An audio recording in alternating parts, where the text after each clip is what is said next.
Здравейте, приятели! Аз съм Алекс, ние сме от Creative Compass подкаст отново и добре дошли в новият ни епизод. Днес на гости ни е човек, който може да ви убеди в най-голямата нелепица с абсолютно каменно лице, а секунда по-късно да ви накара да замислите за смисъла на живота.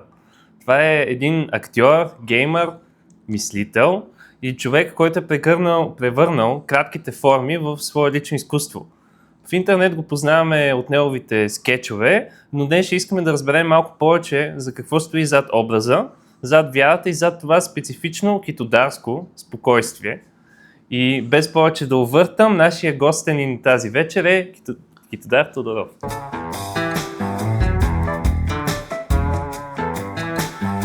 Как си? Супер, добре с Алекс. Ти как си? Много добре. Много ни е добре тук в студиото на Девхаблан, които отново ни подслоняват в тази студена мартенска вечер. Първият ми въпрос ще бъде свързан с това, което си най-известен с актьорството, поне според мен. И въпросът ми е относно сериозното и смешното, като ти често казваш, че не се възприемаш като комик, но с това, което аз познавам, това е основната ти роля. Какво за теб е важно, защо за теб е важен един образ да бъде истински, повече отколкото просто да бъде някаква шега, пародия или нещо такова? Ами на мен това ми е интересно. Интересно ми е да се пресъздаде истински персонаж. Сега, ако ситуацията е абсурдна и тя води до хумор, е супер. Да. Но не е задължително. Смятам, преди време тема ми беше това, че хумора е бягство от тъгата, т.е. и е вид агресия. Да. Стоя си за тези думи, все още смятам, че е така. Не е задължително да бъдем агресивни. Тоест, киното може да пресъздава персонажи, от които вплетени в някаква история, която да ни е интересна, поучителна, дай Боже. Да. Не е задължително да е смешна. Да. Затова харесвам реални личности, т.е. персонажи, които не е някакъв друг тип изкуство, което си има естествено клоунада и така нататък. Да. Не подценявам това изкуство, но на мен това най-много ми харесва, когато сериозен персонаж е вкаран в абсурдна ситуация. И тогава съм окей с хумора. Да. Плюс това ние можем да намерим хумор в много тежки драми, включително класически. Да. Така че хумора би могъл да съществува в всякаква форма. Но ако е чиста комедия, също не е лошо, но основно комедиите, които на мен пък ми харесват, са тези, където всички играят на 100% като персонажи и по-скоро ситуацията е абстрактна. Харесвам пародиите от тази гледна точка, където всички играят на 100% и са полицаи, не знам какви. Не правят не са гърбави или твъфлят или някакви такива неща, които да носят някакъв хумор. Не, те са супер целенасочени, конкретни персонажи, които обаче са поставени в много особени ситуации. А коя за теб тогава е границата на абсурда, така да кажем? В която ти си казваш, че нещо това вече е прекалено, нали? Има ли такава граница за теб или си склонен всичко да приемеш зависимост от контекста, примерно на филма или на... Сега зависи, ако се прави филм с история и има, аз не би го нарекал абсурдно, по-скоро нещо нелепо, тогава няма смисъл да го правим това нещо или да правим драма. Но иначе не би трябвало да има граница. Аз смятам, че в изкуството не трябва да има граници, не трябва да има ограничения. Смятам, че изкуството е много усъкътено заради всякакви течения последните 10 на 20 години. Лок, не знам какво. Свръхкомерциалността може би също. Това е друг огромен проблем. Това е друга категория. Наистина така, но комерциалността води до добре премислени от продуцентска гледна точка филми, той и миналото столетие продуцентите са искали да изкарват пари и са изкарвали Да, пари, разбира се. но са давали свобода на твореца, докато сега ми се струва, че по-скоро е изцяло някакси продуцентско решение и това е проблем за киното. Да. Допускам, че до някъде и за музиката е така. Нали, и пак казвам, аз скоро разбрах, че Beatles е така създадена група продуцентски. Не знам дали е така, но това го чух. Ако е така, окей. Но там нататък те някак си се дали свобода на Beatles да създават своята си музика. Да. Това е много важно. Докато някъде 90-те години започнаха да се появяват групи, които бяха изцяло някакси продуцентски продукти. Backstreet Boys, не знам какво си. И сега това се наблюдава често. Включително в стилове, които не би трябвало все едно да направиш продуцентски пънк банда. То се губи смисъла на пънка тогава. Същото според мен е с хип-хопа. Хип-хопа е музика, която е тръгнала от гетото с социална цел. Сега как е расла, как е стигнала до генгста рап и не знам какво си, всичките разклонения на хип-хопа е друга тема. Но основната мисия тук е изход от гетото. Дали ще бъде с пистолет в ръка или с добра история, няма значение. Но това беше началото на хип-хоп. Да. И когато това се превърне в нещо продуцентство, то почва да губи смисъла си. Това искам да кажа.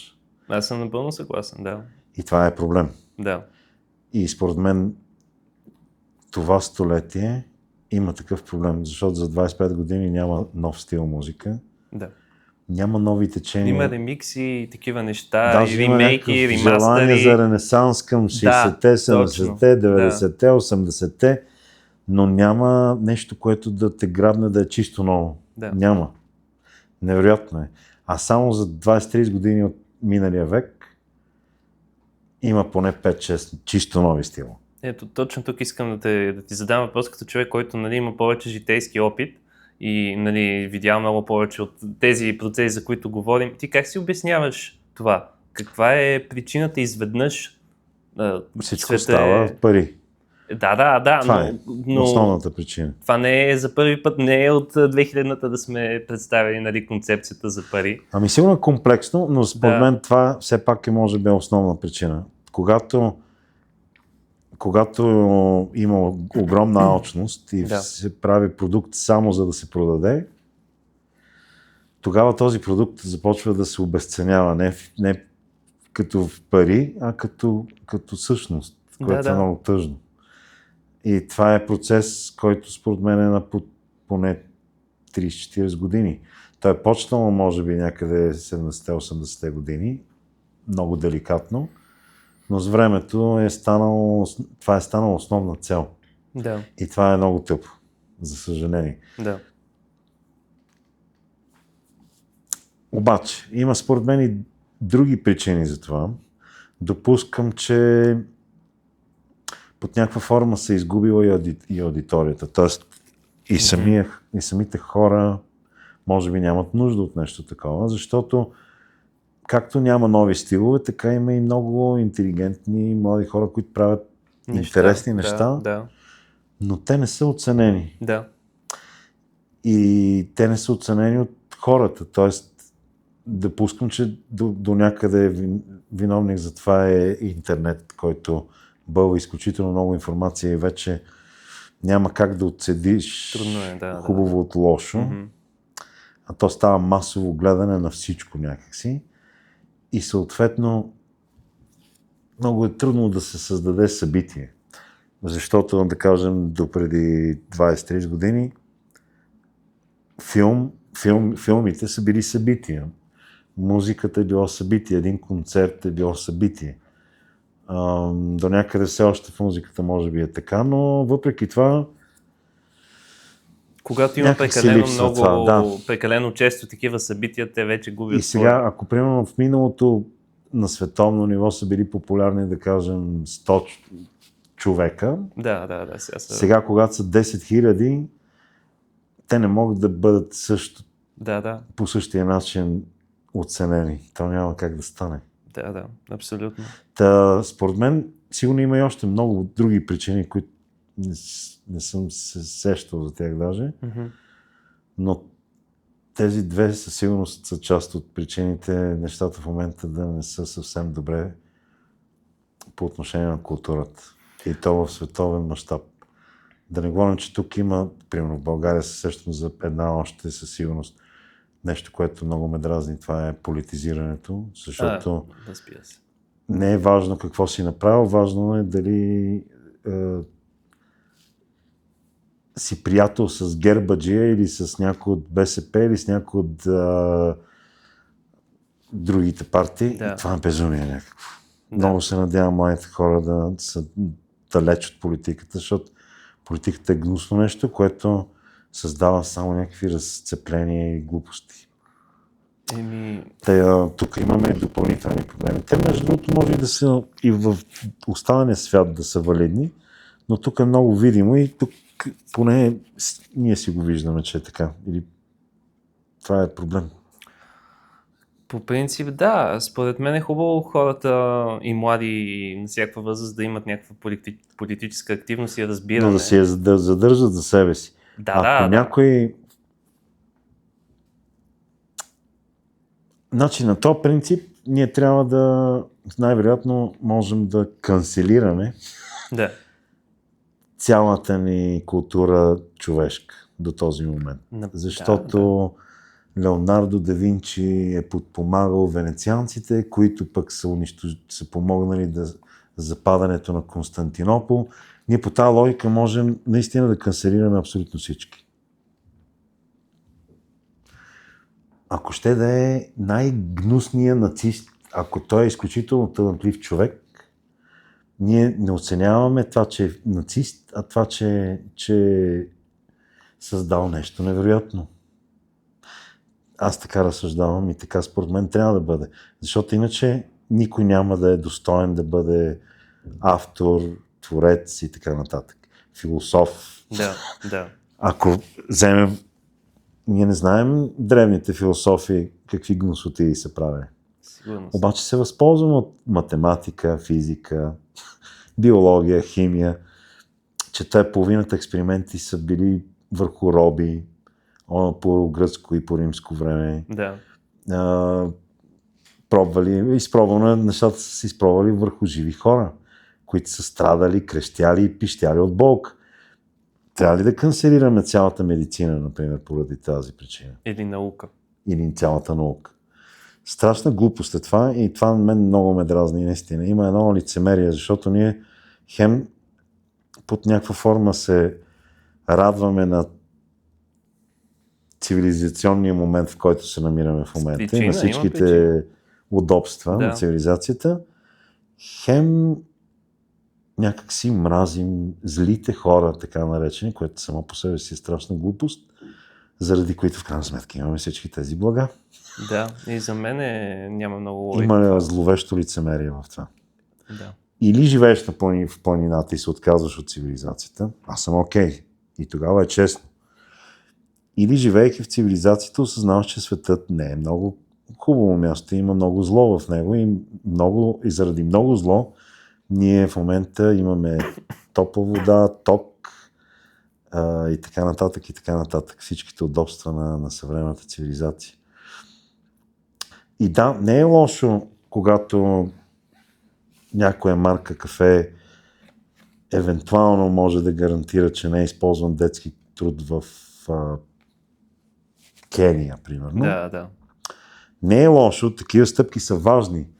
Това обаче не премахва другите кафета, където е вкаран детски труд в Азия, в Южна Америка или в Африка. Да, аз мисля, че разбирам какво казваш и не мисля, че просто това сме е много нещо... крайни в осъждането и това ме побърква. Наистина ме побърква.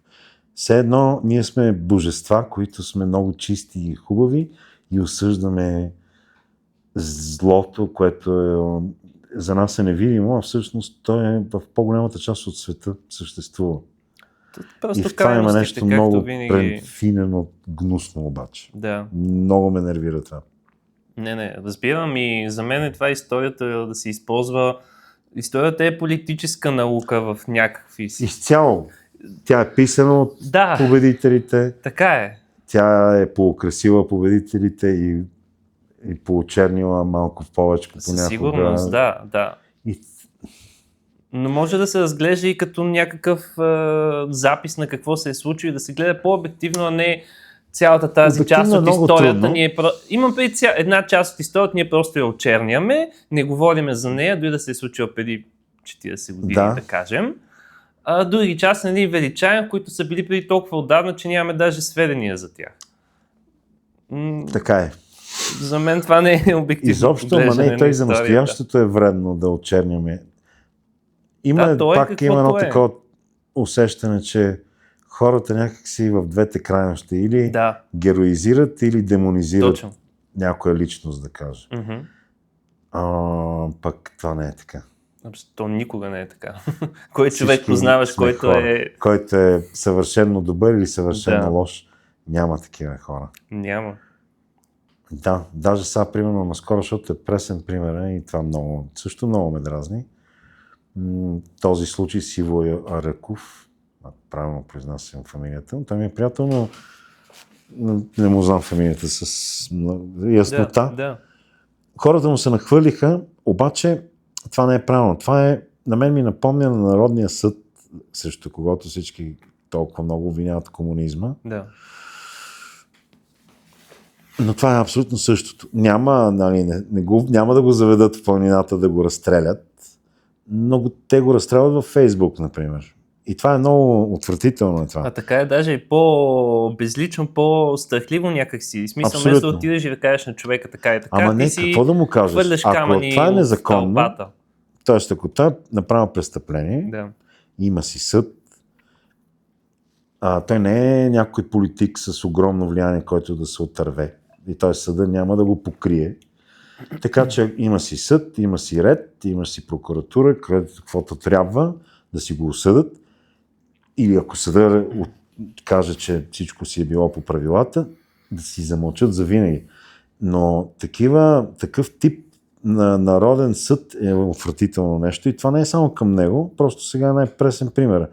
Но имам чувство, че във Фейсбук се дебне някой нещо да се чуе за него, за да му се нахвърлят то това е. Няма значение за какво. Чистите праведници и да го разкъсат жив. Това ме побърква наистина. Да, но това си е проява на някакъв проява на слабост и на ниско самочувствие. Да, точно.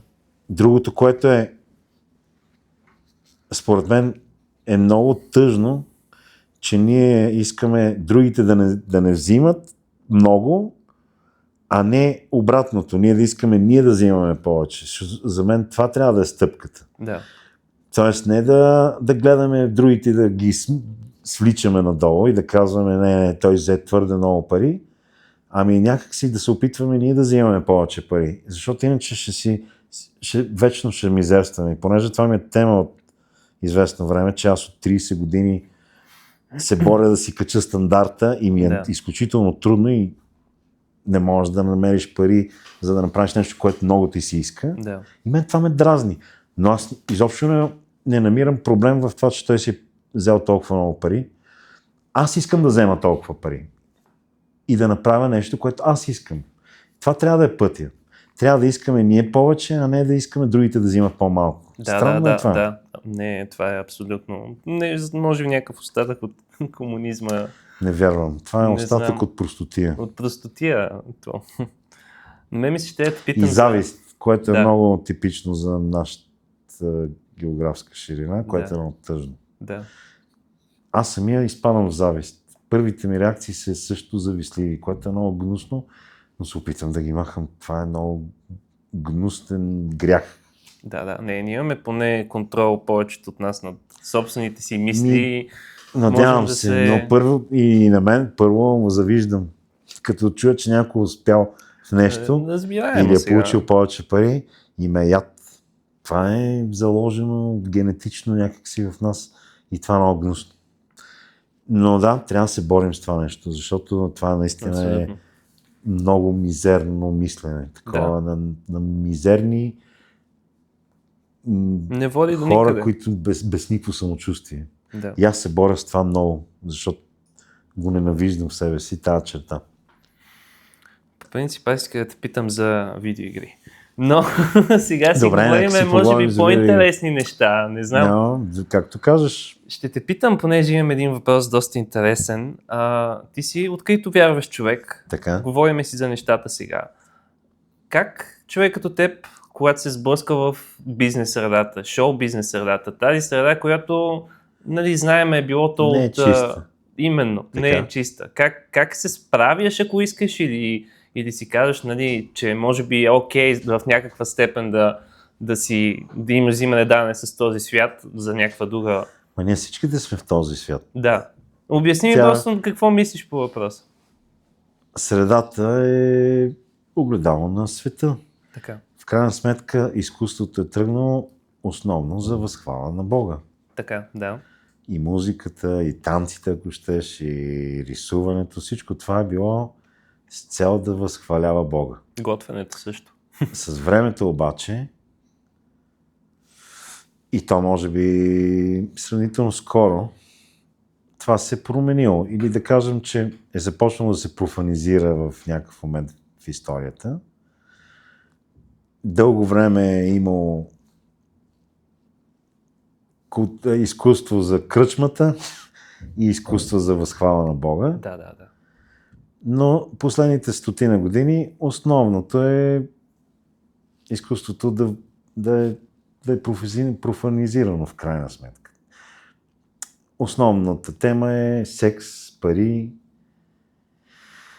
и такива някакви човешки взаимоотношения. Но Бог липсва. От кръчмата... може, да, е взело надвес. Така си го представям аз лично. Да. Нямаме творци като Бах, който цялото му изкуство. Въпреки това, нали, той пак е имал менуети и така нататък, но все пак основата е била възхвалата на Бога. Така че в съвремието няма място за Бог. Ние не го желаем, защото сме си самодостатъчни, защото смятаме, че ние сме божества и сме се вирнали носовете до немай къде.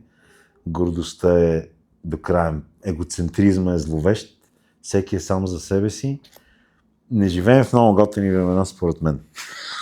От социален аспект. В изкуството какво по-различно да покаже изкуството, освен темите, които са модерни в момента, в тази епоха. И от тази гледна точка то и по римско време християните са били избивани и гонени, така че е нещо подобно, без да има смърт. Да. Под някаква особена форма е нещо такова. Може би. Даже тук в България и в някои други държави, разбира се, е доста приятно, защото не е много приятно, може би, да си християнин в Ирак, в Сирия, в Египет и така нататък. Или някъде в Азия. Да. И така. Така че света не е хубаво място. Изкуството говори за света, спряла да възхвалява Бога, въпреки че все пак има примери дори с... Има, разбира се, винаги има... Да, аз даже бих дал много смел пример с Абел Ферара, един режисьор, който снима много underground американски, много приятни филми, според мен. Ще го погледнем. В които Бог присъства по особен начин, без да е директно споменаван. Като пример, Лоши лейтенант е един от много любимите ми филми за един полицай, който се друсаше по всякакви видове начини. И в крайна сметка темата на филма е прошката, което е изключително християнска теза. Да. И някак си все пак има автори, които в творчеството им можеш да откриеш Бог, без да е пряко вкаран в изкуството им. Така че по тази тема с Бога е много любопитно, защото аз си спомням, имаше една поредица от филми, които бяха... Добре, кой ги правеше? кой режисьор, 12 филма по спомен, които бяха документални, дадени на различни режисьори, които да направят документални филми за историята на блуз. За ритъмен блуз. Да. И един от филмите беше тъкмо за това, че той проследяваше откъде тръгва блуса и общо взето от Африка. Да. И бяха отишли в Африка да търсят първообраза на блуса. Да. И там един музикант каза, ние тук пеем за възхвала на Бога, но когато нашата музика отиде в Щатите, всъщност започна да възхвалява комар, обратното, секс и такива неща. Тоест да се профанизира. И това според мен, това много силното впечатление тогава ми направи. И аз вярвам, че има и такава историческа линия. От изкуство, което възхвалява изцяло Бога, към профанизация на това нещо. Като говорим за това, за изкуството на кръчмата, според тебе фактор ли е факта, че в последно време, последни години, 20-30, ако искаш, масовата култура просто избухна много? Филми, музика, книги, видеоигри, да не говорим. Така. Просто привлече изключително много различни хора. Аз даже си спомням от един от малкото хора, които играят по-така задълбочено игри, вече всеки играе игри, примерно. Мисля, че това е някакъв фактор тази култура да става по-ниска, така да кажем, защото просто трябва да обхване още по-голяма масовка от хора. Тя обхванала вече всички. Да, на практика е обща масова култура. Повече от преди, като че ли, от това, което аз. Сега това до голяма степен е следствие от технологиите. Да. Защото за да се направи един филм, примерно 70-те години, изисква огромен ресурс. А като говоря, примерно монтажа е бил на ръка, с мовиоли, рязала се лентата. Целият процес е бил много по-тромав. Още по-неприятен пример ще дам с това как 2002 примерно сме снимали на някакви бета-ками, да кажем, или на мини-DV. Това материал трябва да го вкараш в компютър. Монтажа, понеже компютърът е бил примерно с не знам колко, съмнявам се, че има и гигабайт. Да, може би не. И той почваш да цикли компютъра, трябва някой да дойде да го оправи, защото изведнъж се губи някаква информация. След това, за да се изренди, само каданси и някакви елементарни неща, които в момента се правят на телефон. Да. Ти трябваха дни наред. Да. Само рендене на този материал. Да.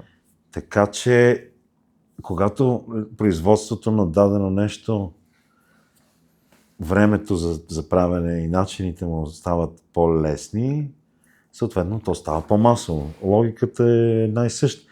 Същото е било с книгите. Едно е всеки да пише на ръка и да се пише една книга на ръка и да имаш необходимост от примерно 50 писателя, за да направят 50 копия. Това е тъжно. Да, сега и те 50 копия стават изключително ценни. Да. Защото ако се изгубят 5, те вече не са 50, а 45 копия. Но с печатарската машина това се е променило до край. И съответно, ти като направиш, тогава примерно са били много, да кажем, 1000 копия. Не знам колко е било, някакъв лимит е имало. Mm-hmm. Сега обаче копията могат да са теоретично безброй някакси.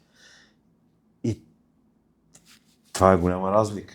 И колкото повече възможности и по-лесно става всичко, толкова става по-достъпно за всеки.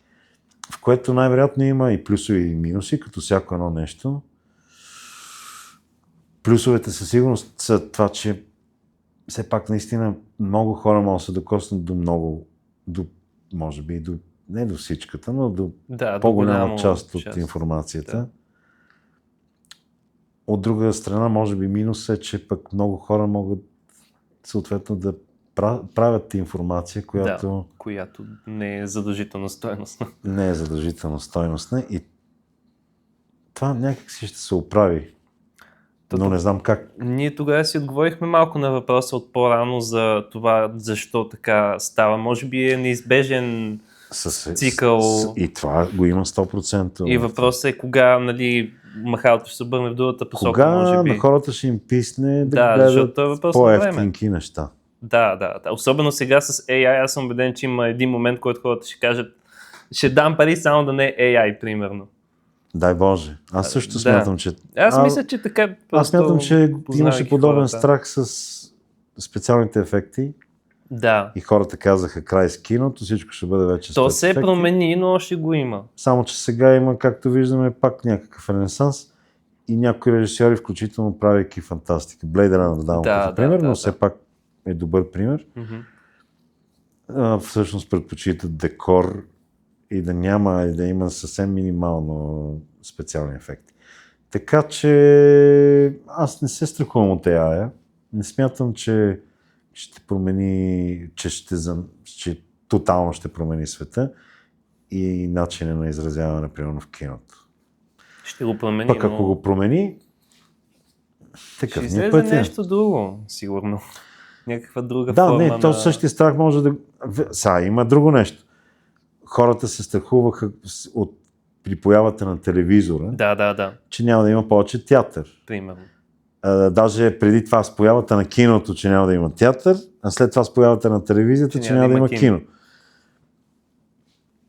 Което не е така. Сега просто да кажем, че ето, в полза на това може да се каже, че съвременните сериали са по-качествени, да кажем, от много кинопродукции. Това означава, че няма кино. То ще стане или по-елитарно, или... Да. Но ще си намери начин да си съществува, ако хората имат нужда от него. При това условие. Ако хората нямат нужда от него, дори да са малко, защото в крайна сметка си има публика за класическа музика. За грамофонни плочи има хора, които си взимат. То даже сега има някакъв обрат невероятен, но примерно с класическата музика, дори да са 1000 човека, те са достатъчни филхармонията да си напълнят залите с тези 1000 човека. И това е много важно. И слава Богу, че ги има тези 1000 човека или там колкото и да са, които отиват и гледат концерти с класическа музика. Защото и според мен дори киното да стане много, да е смалено като количество, ще си запази аудиторията под някаква форма и теоретично ще може тези, които искат да правят кино, да имат възможност да си осребряват това удоволствие. Да. Сигурно в по-малки размери, но... Да, няма да има толкова отново, кинопродукции и така нататък. Но само тези, които искат да го правят. Те могат да не са най-добрите, но само тези, които това им носи удовлетворение. Защото пък в изкуството е много важно хората, които правят някакво изкуство, да чувстват лично удовлетворение. За мен това е единствената рецепта. Не трябва да се съобразяваш с публиката, не трябва да се съобразяваш с никого други, освен с твоето лично удовлетворение. Защото в крайна сметка изкуството е форма на някакъв тип изповед. Да, на лично... Точно така. Личен акт. Тя не е форма на събиране на мнения. Да. Това може би си има там политика и си има социални някакви неща, с които се занимават с събиране на мнения. Но изкуството не е събиране на мнения. Изкуството е ти и света. Представяш твоята визия за света и ако намериш съмишленици, супер. Да. Ако не, мога да ги намериш след 500 години, когато за теб няма да има кяр, но ще си ги намерил пак. Или пък изчезваш завинаги в историята на културата. Да, има много хора така са. Колко гениални хора най-вероятно никога не сме са чували за стигнали тях. до нас. Да не говорим, че някои, които са стигнали до нас, просто не са толкова популярни като Бах. Но от колко хора Бах се е вдъхновявал, за които знаем много по-малко от него, например. Така че и това го има. Да. Но това е света. Абсолютно. Света е жестоко място с желание за доминация на всеки един от нас. Но то не трябва да прескача някакви граници, не трябва да завижда на успехите на другите, а трябва да имаш желание просто да се усъвършенстваш и съответно да бъдеш по-добре платен за това. Абсолютно. Нещо, което ми е мечтал от 30 години, за съжаление, не съвсем постигнат. Даже мога да кажа, че никак не е постигнат. Това е друга тема от около един месец, която много ме тормози, че някак си за 30 години финансово аз не съм удовлетворен. И непрекъснато правя неща, за които пак няма пари. Това ме побърква просто. Някак си, може би, представата за американския модел е, че ако направиш нещо и то бъде харесано, то се издига. Ще намериш хора, които да те подкрепят, за да направиш по-скъпо нещо и по-скъпо нещо и по-скъпо нещо. Самият ти да взимаш и по-големи хонорари, за да мислиш само за това. Да. А в България някакси, поне от моя гледна точка, не е така. В България ти единственото, което правиш, е да се захващаш с повече работи, за да имаш някакъв по-нормален доход. И в един момент всичко става посредствено. И това е безумие. Вместо да се фокусираш върху едно нещо и да имаш спокойствието за 1, 2, 3, 5 години да го правиш, но да направиш нещо качествено. Но те 5 години да си осигурен финансово. Да. Не, ти се хващаш с всичко, което може да хванеш, даже и с повече, и ставаш посредствен човек. Много е тъжно това. Направо ме побърква.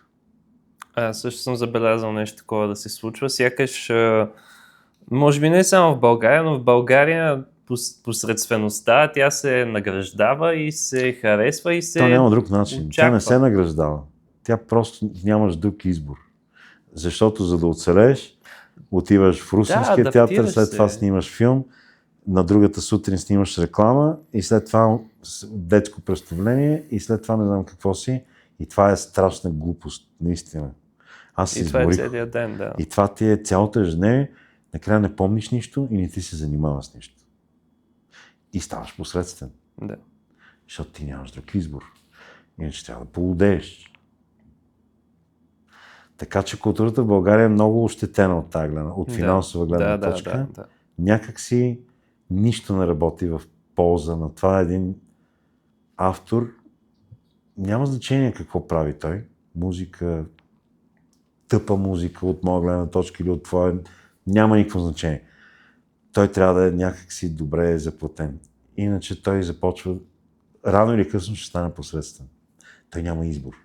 И ви създава една посредствена среда, която пък кара още хора да бъдат посредствени. И то това става модерно. Мен това ме дразни, просто като се разхождаш из София и София е просто един посредствен град. Нито е твърде хубав, нито пък е твърде зле. Има някакви неща тук, таме. Огромни компромиси. Това е. И това са хората също. Това е.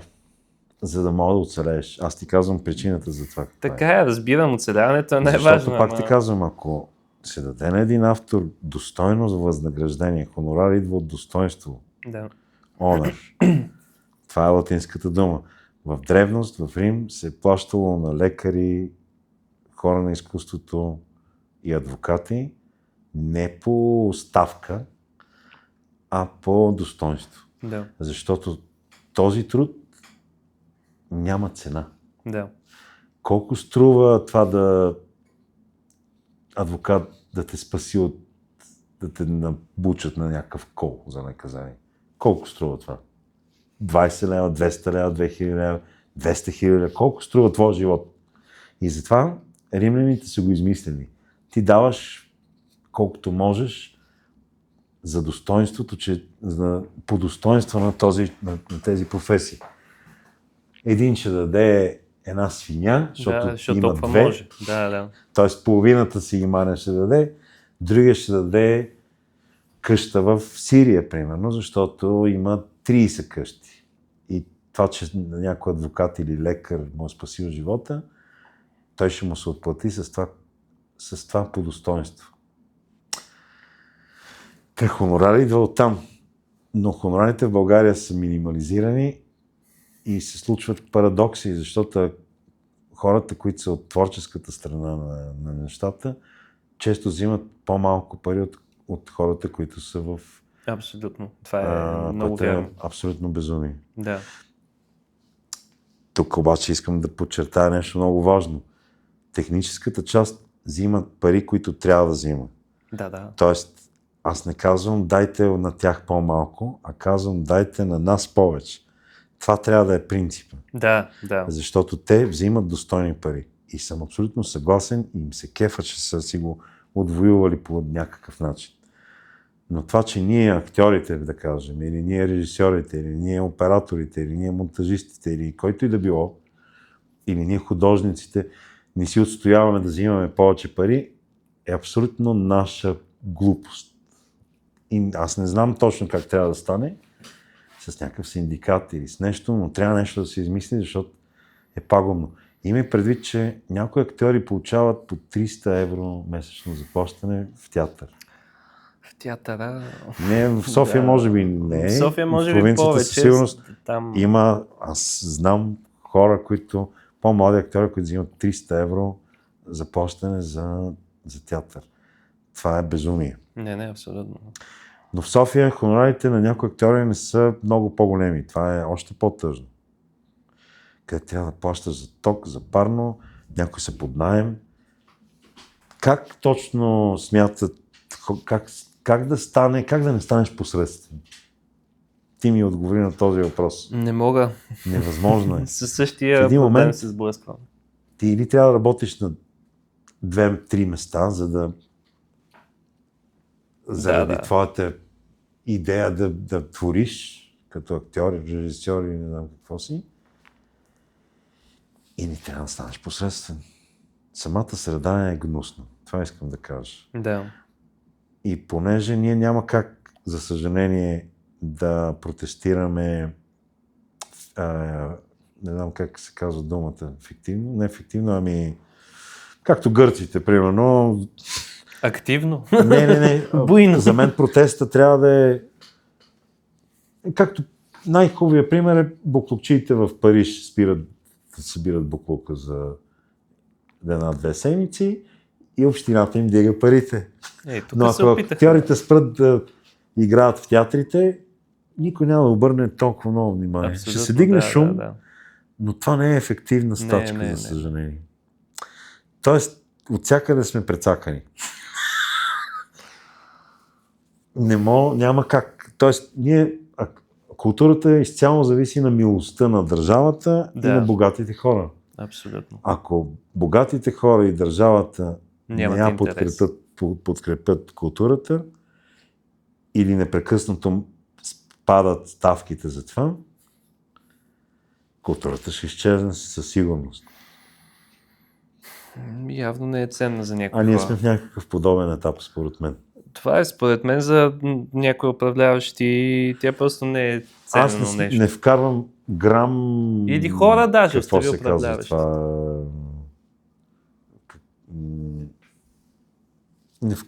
Не смятам, че това е целенасочено. Това е липса на отношение към културата. Това не е целенасочено политика да нямаме култура. Просто никой не му пука, наистина. Откровенно никой не му пука. Или поне не на правилните хора. Но не е политически избор, в никакъв случай. Просто тя е оставена за накрая. Това от 90-те години насам. Да. Културата е най-накрая оставена. По-важно е хляба. Ясно е това, аз го разбирам. Но една държава, лицето й е културата на една държава. Абсолютно. През това, ако ти създадеш култура, която да може да обогатява младите хора, това ще ти се отплати след 10-15 години. Но никой не мисли за след 10-15 години, защото в България има страх от бъдещето и затова всички политици, колкото и чисти да влизат в политиката, се отцапват, защото така сега ако не взема, утре няма да има нищо. Тоест този страх от бъдещето е проблем в България също огромен. Затова далаверата в България и корупцията е на такива нива, защото всички ние се страхуваме, че ако сега не вземем тези 100 000, 200 000, 10 хиляди, някои за 2000 даже биха Да. направили корупционна схема, утре няма да има какво да ям. И този страх е много мощен. Много, да, това е за оцеляване. Ние непрекъснато оцеляваме. В същото време има изключително много, поне видимо, заможни хора. Съди ги по коли, по къщи, които се строят и така нататък. И се създава едно парадоксално усещане, че нещо за някакъв абсурд. А ти ме питаш за абсурда в киното. Що е живот е много по-интересен. Да, ти си паркираш Теслата в калното дере Да, именно. на сградата, където е построена по средата на полето Примерно. и няма канализация. Е, така стигаш до там, защото той е кал и не знам какво си. И това е пак липсата на култура. Тоест, никога нещата не са заради едно нещо. Да, разбира се. Винаги нещата са свръхкомплексни и винаги мрежи. във всеки проблем участваме всички ние. Колкото по-рано го разберем това, Да, някои хора не го толкова по-рано знаят. ще можем да поправяме грешките. Мгм. Защото 30 години хората търсят виновник. Това ме побърква. Да, няма виновни. Това ме побърква наистина. Ние всички сме виновни, пичове. Всеки един от нас по един или по друг начин е виновен. Дайте да търсим решение, дайте да спрем да търсим виновници. Побъркваме това, наистина е пагубно е това. Или спасители. И един ден, ако намерим виновника, независимо кой е, за ония момент, Да, защото те от тогава са измеряли сумата и хора, които Да, можехме да посочим с пръст и са сочени с пръст за виновници. И когато намерим вече този виновник, който ни е виновен за 500 години страдания Да. и го унищожим, тогава ли ще се оправим? Това е много странно Не мислене, мисля. побъркваме това. Това е страшна глупост. Трябва да търсим решение. Наистина. Време е за да търсим решение. Да. И това е, за съжаление, в политиката влиза този модел. Политиката пак от 30 години търси виновник. И се сочат един с друг с пръсти. Да, това е смешно. Ту един е виновникът, той е с пълен член, Да. и ту другия е виновникът. Зависи кой е на власт. Но все другите са виновните. За всичко. От сумата години насам. Невероятно е това. Турците са виновникът. След това руснаците са виновникът. След това германците са виновникът. След това някакви други хора са виновни. Всички са виновни около нас. И някъде след нас също се крие виновникът. Пеевски е виновникът, Бойко е виновникът, Орешарски е виновникът. Аз не ги знам всичките политици, но всички политици са виновникът и така. И това няма край. Вече 30-та година това няма край. Пак казвам, голяма част от виновникът умряха. Няма ги. Но не са се оправили нещата. Не.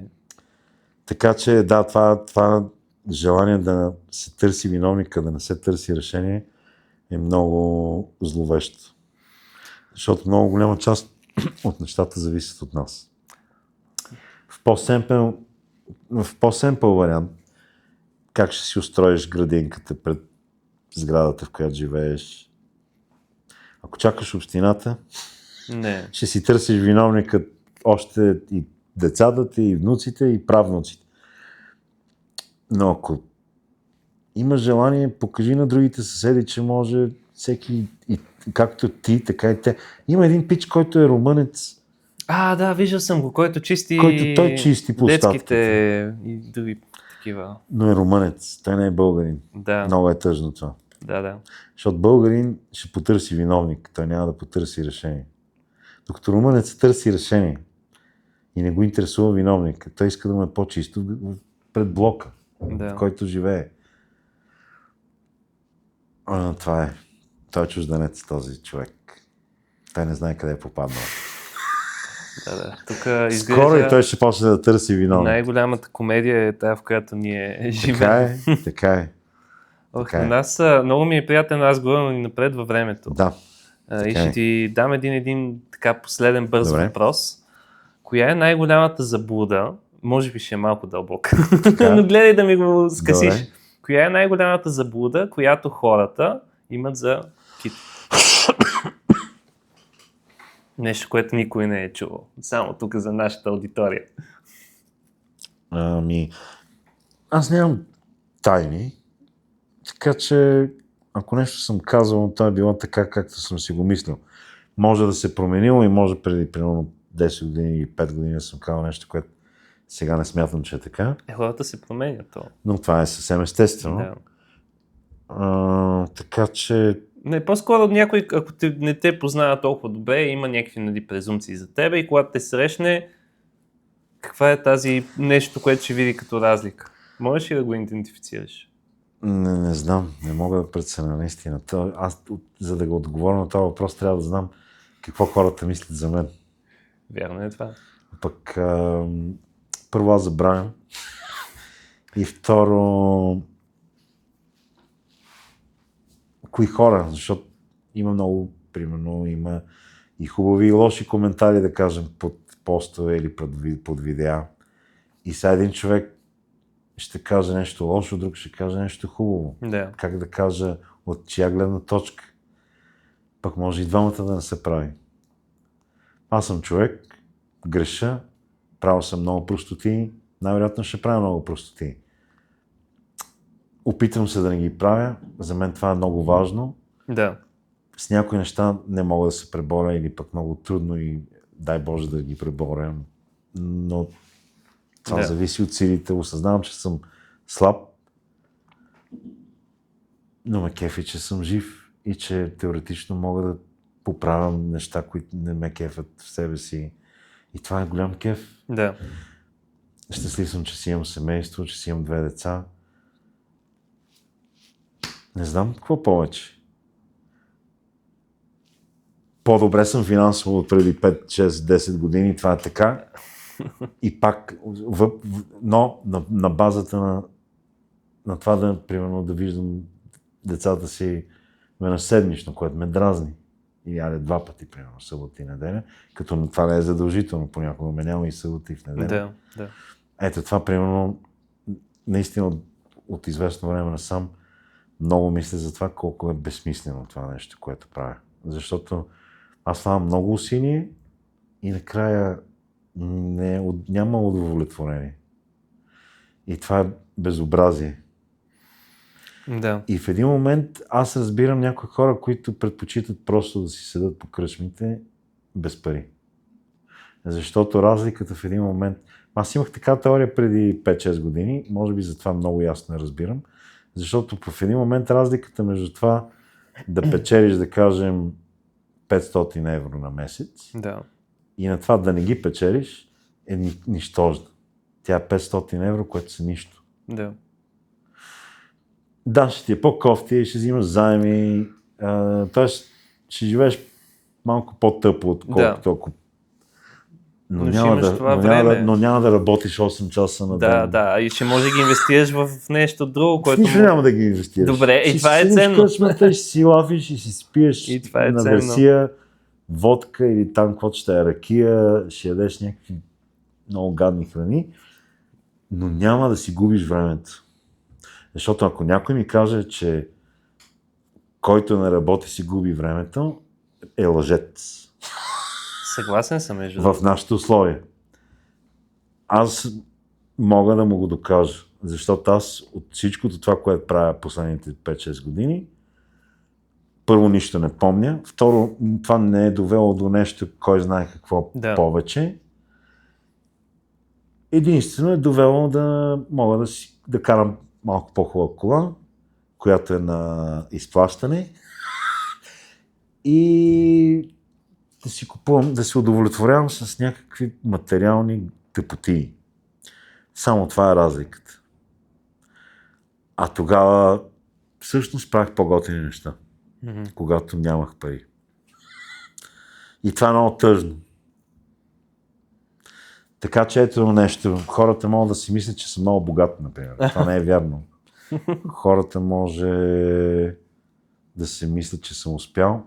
Аз смятам, че това не е вярно. И така нататък. Сигурно има много заблуди. Но това е естествено. Ние възприемаме другите спрямо нашия си свят. Да, разбира се.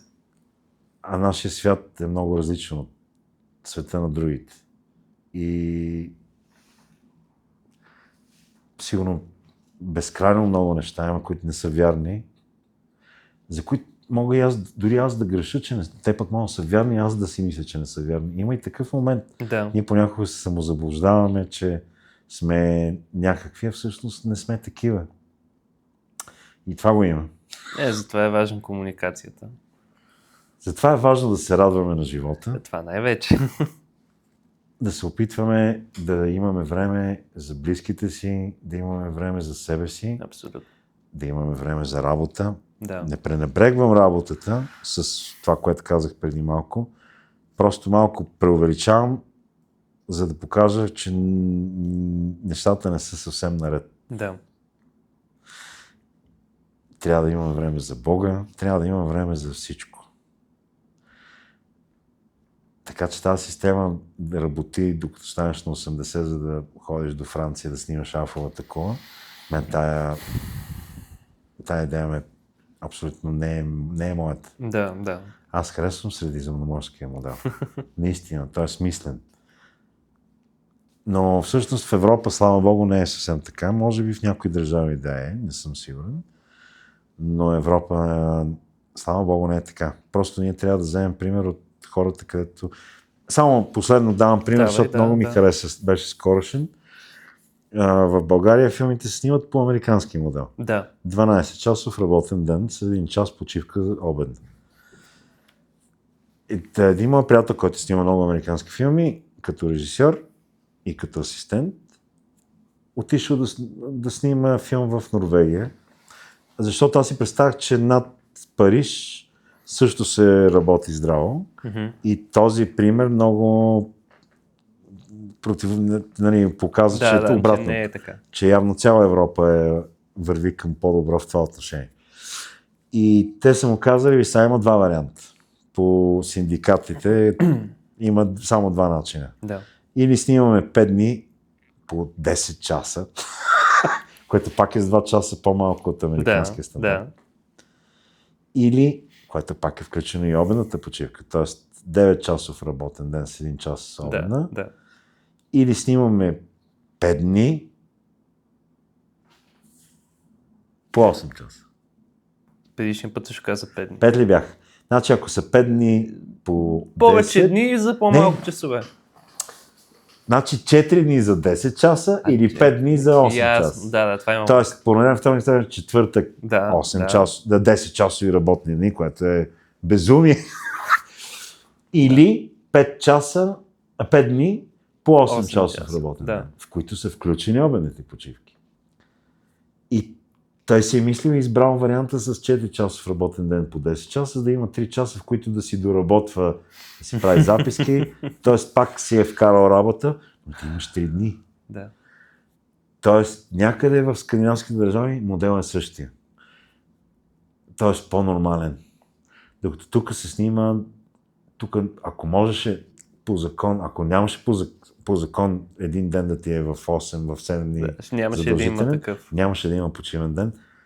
Страстна глупост, тъпотия. Аз пак знам защо е това. Защото ти взимаш, да кажем, под наем техника. Да, и тя си е струва на ден. Тя ти струва, ама ти не можеш да прибереш събота и да я вземеш в понеделник. Да. Ти си я наела за 7 дни. Ако щом не е повече неделя, си е твой проблем, казват. Да. Тя за седмица струва 20 000, примерно. И ти кажеш, добре, и затова ти искаш да снимаш и в неделя, за да можеш да използваш тази техника. Всичко идва от мизерия. Да. За мен, това, че огромна част от сградите в София са сиви, идва от мизерия, защото те не могат да бъдат почиствани, не могат да бъдат боядисвани всяка година, както някои сгради в Гърция. И поради това, дайте да ги боядисваме сиво, за да не си личи мръсотията стотици години наред. За да не вкарваме пари. Целият град е сив заради тази причина. Просто мизерията е много гнусно нещо. Да. А ние сме под някаква особена форма много мизерен народ. Мизерници сме, не знам защо. А пък не е така. От друга страна. Тоест имаме ресурса да не сме мизерници. Да. Но по-добре да са в буркани парите, някак си масовото усещане, отколкото да ги вложиш в нещо. Това се променя, слава Богу, но за съжаление е бавно. Но пък това, че се променя, е хубаво нещо. Да. Така че, да, хората, които са забогатяли, няма забогатял, говоря за тежко забогатял човек, който да забогатял Много работа. нито от много работа, нито от честен труд. Да. В цялата история на човечеството, ако има такива, са броят по-скоро се на да пръст. докажат правилото и са някакъв супер минимален процент. Но всичко е крало, избивало, за да може да се домогне до големи богатства, Да. за да може по-късно, Чингис Хан давам за пример, който коли, вари живи хора и така нататък за наказание, но в един момент осъзнава, че всичко, което е завладял, трябва да има култура, трябва да има азбука, трябва да има книги. И всъщност той се допитва до китайските там писатели и учени да му създадат културна част на това нещо. Тоест, аз не знам дали доколко е вярно, но знам, че за Евлоги и Христо Георгиеви, които най-вероятно са прави големи шашми, за да взимат половин доброжи и така нататък, но те са създали университет. Тоест, дайте да забравим миналото и да живеем в настоящето и в бъдещето и някакси да се опитваме да градим нещо. Наистина да спрем с това виновник. Да. Това е един от големите ни проблеми. Търсене на виновникът. Да. Страшна простотия това. Наистина е простотия. И от тази гледна точка пък виновниците биха могли тогава да се открият повече и съответно да вкарат повече пари в неща, които ще бъдат полезни за цялото ни общество. По примера на Евлоги и Христо Георгиеви, да кажа. И на всички останали лесно забогатяли хора. Мисля, че ми отговори на въпроса. Да. Имаме материал за потенциално втора такава среща и разговор, според мен. Не можахме тук половината въпроси да ги... Да. Но благодаря ти много, че дойде. Благодаря ти много за времето. И благодарим на вас, разбира се, нашите зрители, за вашето време. Ако ви харесва това, което правиме, знаете, лайк, сабскрайб, камбанки, работи, искам коментари, искам много коментари. Така ще разберем, че това, което правим, наистина ви харесва.